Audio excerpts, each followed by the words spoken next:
नमस्कार दर्शक बंधु मु सौभाग्य आपण स्वागत करुच्ची सौभाग्य कैटिविटी यूट्यूब चैनल। आज आपण बहुत बड़ा गोटे इंपोर्टाट वीडियो नहीं आई। आम राज्य सरकार जो किछि दिन तले बहुत गुड़ाए योजनार टंका वृद्धि करिसेंती से योजना गुड़िकर टंका आज आपण मानक मिलवाक जाउची जहाँकि 6 ରୁ 7ଟି योजना टंका आपण माने पाई परिबे। तेबे केउ योजना टंका आपण माने पाई परिबे एवं केते टंका लेखाएं पाई परिबे एई वीडियो माध्यम रे आपण पूरा डिटेल जानि परिबे। सेति वीडियोटी को शेष पर्यंत देखंतु। ता पूर्व वीडियो को गोटे लाइक कर दियंतु एवं जो मैंने मो चैनल को नुआ आसथिबे चैनल को सब्सक्राइब करी पाखर थिबा बेल आइकन को क्लिक करके ऑल नोटिफिकेशन ऑन कर दियंतु। सर्वप्रथम देखंतु मधुबाबू पेंशन योजना टंका जो सरकार 500 टंका को वृद्धि करथिले से 500 टंका आज ठारू आपण माने पाई परिबे। जहाँकि एई योजना अधीन रे जेउ माने आगरु 500 टंका पाउथिले सेमान को 1000 टंका देबा पई सरकार निष्पत्ति करिसंती एवं जेउ माने आगरु 700 टंका पाउथिले सेमाने 1200 टंका पाई परिबे।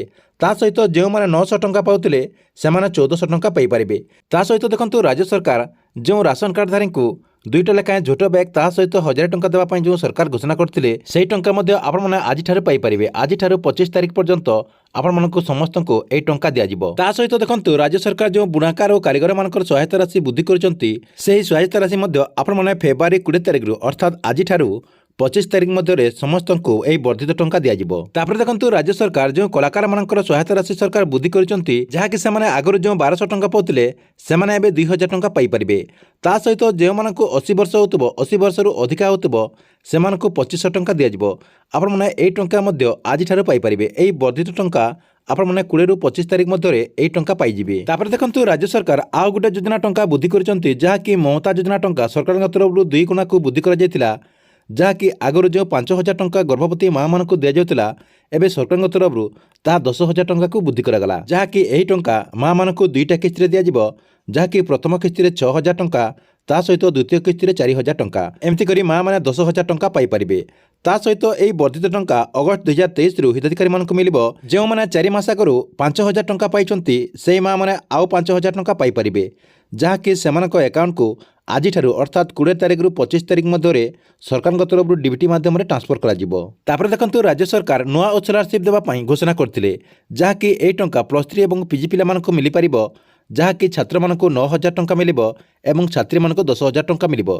जो माने ए स्कॉलरशिप पई आवेदन करचंती सेही माने ए 20 तारिख रु 25 तारिख मध्य ए टंका पाई परिबे जहाँकि ए टंका पिला मानक अकाउंट को डीबीटी माध्यम ट्रांसफर करा जिवो। ता सहित देखंतु राज्य सरकार पाचिका एवं सहायिका मानकर टंका मध्य वृद्धि करचंती जहाँकि सेमाने एथर 2000 टंका पाई परिबे। से टंका मध्य आपण माने आज ठारू पाई परिबे जहाँकि 20 ରୁ 25 तारिख मध्य पाचिका मानक अकाउंट को मध्य सरकार तरफ डीबीटी माध्यम ए टंका मध्य ट्रांसफर करा जिवो। ता सहित देखंतु राज्य सरकार मिशन शक्ति सदस्य मानक पई जो टंका वृद्धि करचंती 1000 टंका समस्त एसएचजी महिला मानक पई से टंका मध्य आपण माने आज ठारू पाई परिबे जहाँकि सीधा सलक एसएचजी एवं महासंघर जो बैंक खाता रहिछि सेही खाता रे सरकार तरफ ए टंका जमा करा जिवो। ता सहित देखंतु राज्य सरकार एम्बुलेंस कर्मचारी मानकर भी भत्ता वृद्धि करचंती जो माने 108 एम्बुलेंस रे चालक किंबा टेक्नीशियन रहिचंती सेमान को सरकार तरफ 3000 टंका अधिका देबा पई राज्य सरकार घोषणा करचंती।